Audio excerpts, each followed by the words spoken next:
All right, friends, you've made it to the ending of your narrative. Can you believe it? At the beginning of the week, we started with our plan and we decided who are our characters going to be.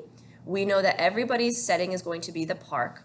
And then you planned out your plot or what happened in the beginning, middle, and end. In the beginning of my narrative, remember I'm the dog, and I found a big puddle. In the middle, I jumped in the puddle and splashed water everywhere. And now at the end, I run back to my owner and I get him all wet. I shook my body and I got him all wet.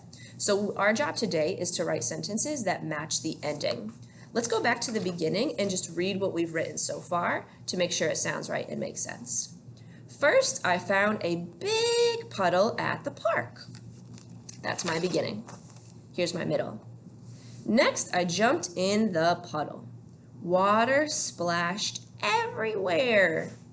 Now we're ready, friends, to write our end. Well, at the end, I run back to my owner and get him all wet. So I'm going to write that.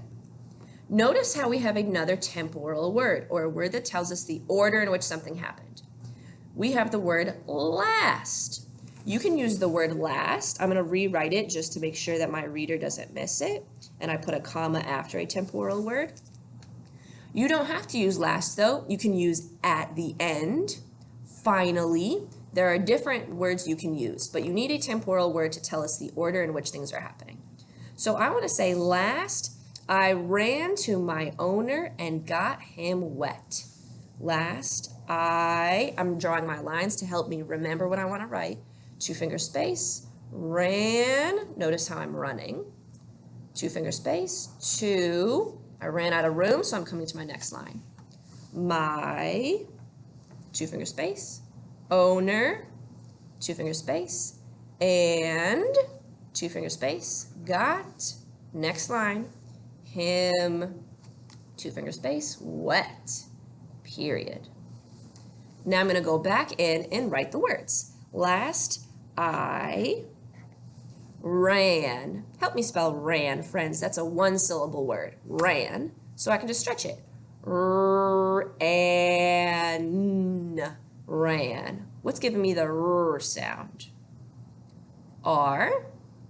It sounds like a short A that's being controlled by the consonant after it. N. Last, I ran to, T-O-2, my, M-Y, my, owner. I wrote that as a label, so I'm just going to snag it. O-W-N-E-R, that combination E-R at the end. Last, I ran to my owner and got him wet. And got. Let's stretch out got. Got. Got. G. What vowel do you hear? O. Got. T. Got. Last, I ran to my owner and got him.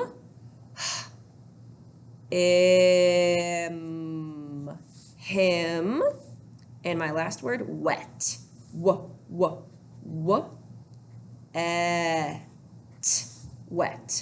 Last, I ran to my owner and got him wet. Period. That's the end of my sentence. Notice how I used an uppercase L at the beginning of last, because that's the first word in my sentence, but I do not use an uppercase letter at the beginning of my or him. Just because we went to a new line does not mean we started a new sentence. It's the same sentence and the same thought. We only use an uppercase letter at the beginning of a sentence or in people's names or the names of places and holidays. Now that I have the end of my sentence, I want to start a new sentence to say, we were soaked. If you're soaked, it means you're super duper wet. So when I do write that sentence, I need to start with an uppercase letter. We, 2-finger space, were, new line, but it's the same sentence, soaked. Exclamation point to say and really emphasize how wet we were. We. Should I use an uppercase W or a lowercase w? If you said uppercase, kiss your brain. This is a new sentence, so we need an uppercase letter. We were soaked. Soaked. Soaked. Let's try to stretch that out. Soaked. Soaked. Oh, I hear a long O. Soak. Soaked. Soaked. Now, if you know that soaked is spelled S-O-A-K-E-D, all the power to you.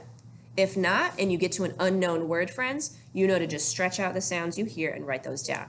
Let's read our whole ending to make sure it sounds right and makes sense. And then we can read our whole narrative. Last, I ran to my owner and got him wet. We were soaked.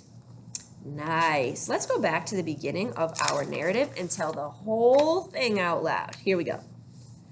First, I found a big puddle at the park.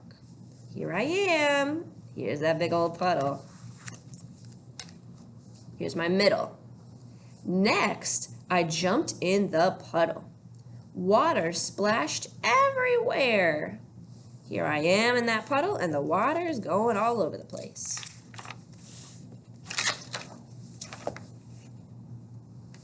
Last, I ran to my owner and got him wet. We were soaked. Awesome job, friends. Your job now is to write your sentences which match your ending. Make sure you're using a temporal word to tell us the order. If you don't use the word last, which is already given to you, you can use at the end or finally, a different temporal word that tells us that you're wrapping it up. And when you're done writing, go back and reread your whole narrative and see if you were able to write to tell the story of your adventure at the park with you as the dog.